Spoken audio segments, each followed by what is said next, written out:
Hey guys, Michelle Levis here. Happy Mother's Day. I got blessed and I got to come home early from work. Yay! Who doesn't love to get home like early from work, right? Right. So I thought since I got to come home early from work, I would make a cake. I am super excited to try making it in my stack cooker. I got a rose today. Let me move my rose. I got a rose when I went to church today. I want you guys to see what I'm going to do here because I'm going to make it in the microwave in my stack cooker in about 9 minutes or so. Once we get this all put together, I need to get some water. I was trying to get my ingredients prepped because I'm kind of going to go off the recipe and I'm kind of not go off the recipe. Sorry, trying to get a good angle here so you guys can see what I'm going to do. So first thing I want to do is get my stacked cooker ready. So what I'm going to do is I'm going to take the lid, and you can see on the lid, it's got these little grooves right here. Today we're going to use it as a stand. Then I'm going to take my 3-quart casserole. See how it has opposing grooves? And these don't like lock and seal together, but we want to get them together so that they keep it stabilized. That way when we get it in the microwave like this, it's going to allow the air to circulate more evenly around the stack cooker. So we're going to position it like this. I'm going to use my cone. It's got a little guide in the middle, that little circle, so we're just going to place it there. Now again, it doesn't lock there, so we're going to just kind of place it there. So let me get that back where I had it. I'm going to give it just, you really don't need no stick spray, but because I'm going to use some blackberry pie filling in the bottom, I want to go ahead and add some just to give it an insurance policy. So what I'm going to do here, so you guys can see me, move this over here, turn my little camera. I'm going to hold my finger just right here and just give it just a light spray and make sure I get that cone too. Awesome, that should be good. We don't need a ton here. So then, wipe my hand off. I got a little spray on my finger. Nobody wants spray on their fingers, especially me. Okay, so I'll just move that out of the way for now. The next thing I'm going to do is I'm going to take my medium vegetable, and I am going to kind of follow the directions on this regular plain old white cake mix, just a classic white cake mix. And I'm going to get some scissors here, and I'm just going to pour this into my vegetable. Just plain old regular.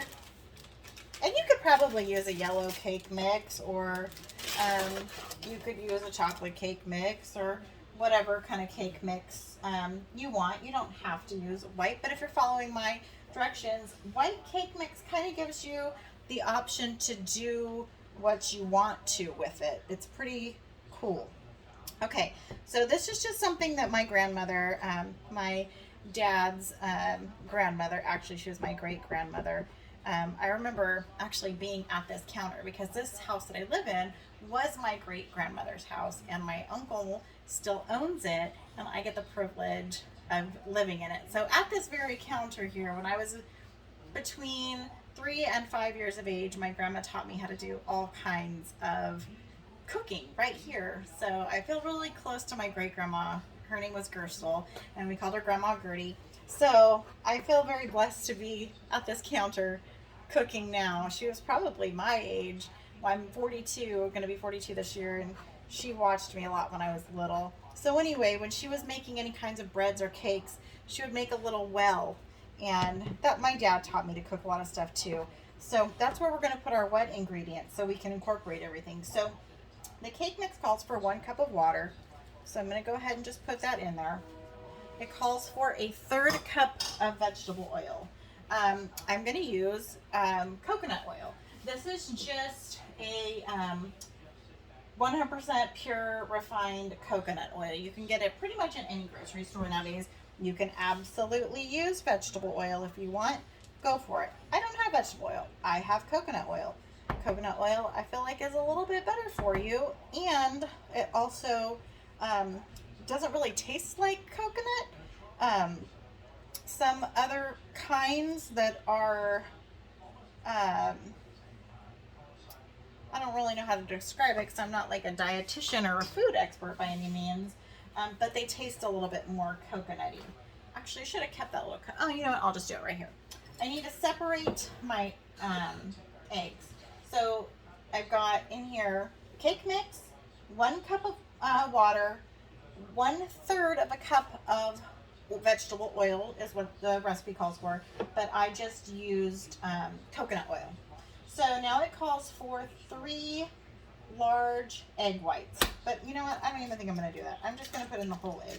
Because it really doesn't matter because we're going to mix blackberry pie filling. So it really only needs the egg whites because if you want it to stay a white color cake. Otherwise, it is considered a yellow cake. I don't know if you knew that or not. Also, I get my eggs farm fresh from a fabulous family in a town called Porterville. And my eggs this week had some really large eggs, some medium eggs, and some tiny eggs. So I'm putting a total of 4 eggs, but it's really just 2 large eggs and then 2 smaller eggs. Let me just throw this away and then wash my hands. I cracked it into a separate cup. Let me pause it. I'm gonna wash my hands real quick. Be right back. All right, I'm back. Anytime you're cooking with poultry or eggs, you want to make sure to not cross-contaminate it with anything else. You don't want to end up with salmonella. Anyway, I just cracked it into a separate glass. That way, if I got any eggshells, I would be able to quickly get them out by using the other end of the egg. I don't know if people know that or not, but if you get an eggshell, if you're, making scrambled eggs or whatever, you can take the other half of the cracked egg and dip it in, and it'll stick to itself. And you'll be able to get that out pretty quickly. All right, so I'm just going to go ahead and pour in those eggs now that I know that we don't have any shells in there. Just kind of break that up.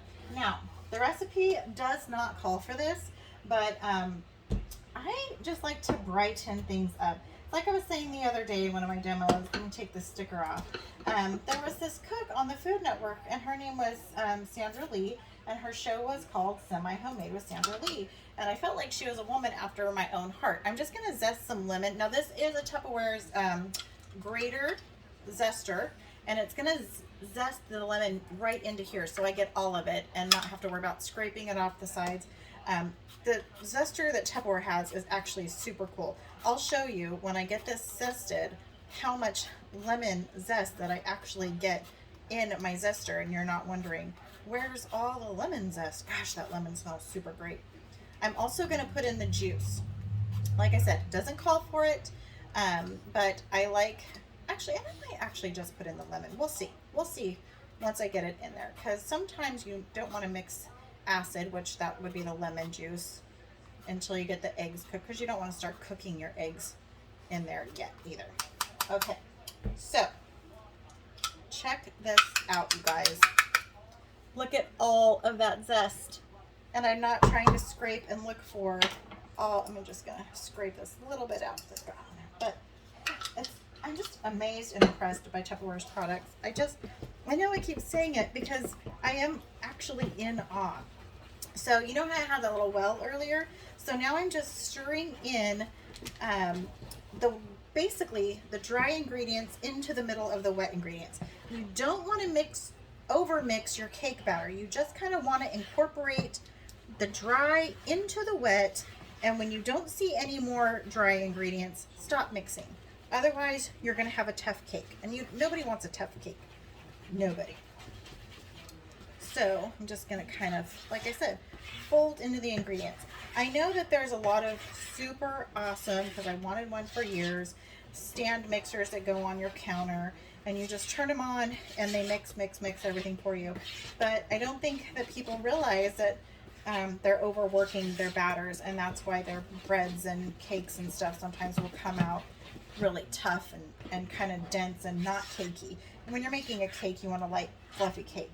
Okay, so now I know it looks kind of lumpy, but those are going to bake out. All of the dry ingredients is now incorporated into the wet. So that's what we want, just to get it incorporated. I can really smell that lemon. I don't know that we need to add the juice, but I'm going to anyway. Just because I think that lemon goes really, really well with blackberries. and it's just going to brighten it up. And like I said, I'm going to pour some blackberry pie filling into the bottom of my cake. Now, when you're juicing the lemon, you want to actually put it in upside down, because we're going to put it in here. Ooh, it's a big lemon. And it's actually going to turn this inside out once I squeeze in that juice. I'm only going to do half the lemon, I think. But it's actually going to invert the lemon, and you're going to get all of the juice, not just part of the juice. All right, so let me just add that little bit right in there. Oh yeah, that smells so fresh, so fragrant, so excited. Once I get this part in here, now I get to get some blackberry on me. Now I gotta wash my hands again. Be right back. Okay, so now I'm just gonna go ahead and pour in the blackberry pie filling all around the bottom. And you might want to hold on to the base of your cone, because like I said, it doesn't lock in, but you want to make sure that it doesn't move on you. Okay, there we go. Awesome. All right, and then I'm going to actually switch to a spoon now, because I want to make sure that I'm getting it placed all around the base of my cone. That's what I pretty much want to make sure I'm doing. And I want to make sure that my cone stays in place. So now I'm just going to lay my cake batter right on top here. And I probably could just actually pour it in, but I want to try not to get the cake batter on the cone. If you do, it's fine. Just wipe it down. And then give this a turn here. So I want to make sure and get my batter evenly around. This is going to be so good, you guys. I can't wait.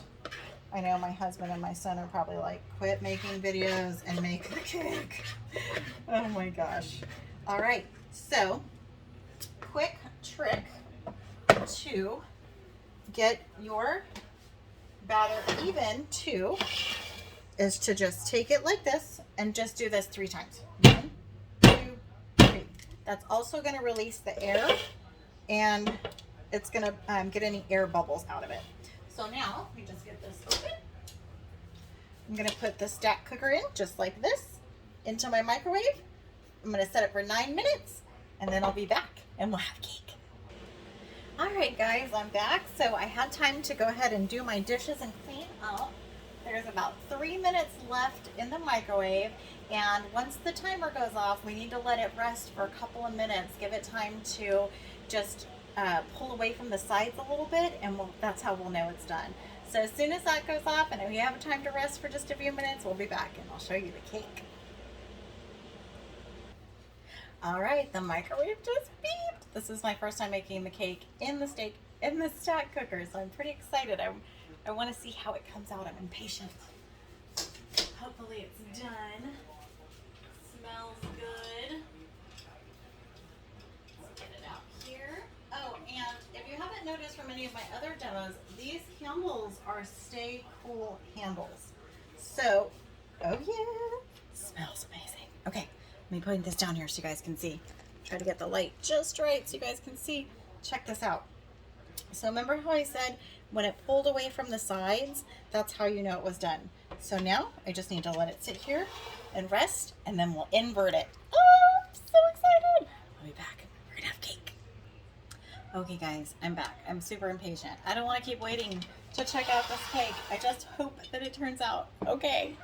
So what I'm gonna do is I don't own a cake taker yet, but hopefully I'll get one pretty soon. It's on my wish list. I have a big wish list when it comes to Tupperware. So I'm just going to take a regular dinner plate. I'm going to fold it down. Hopefully I do this right. Let's see. I'm kind of short, so all right. Hopefully when I flip it upside down, it's going to flip over just right and come out. So I'm going to just give it a little plop there. Does it feel like it feels like it released. So let's see what this looks like. Oh my gosh, you guys. Now I'm just going to give this cone a little bit of a turn so I pull it out. Oh my gosh. This looks amazing, you guys. Look at this.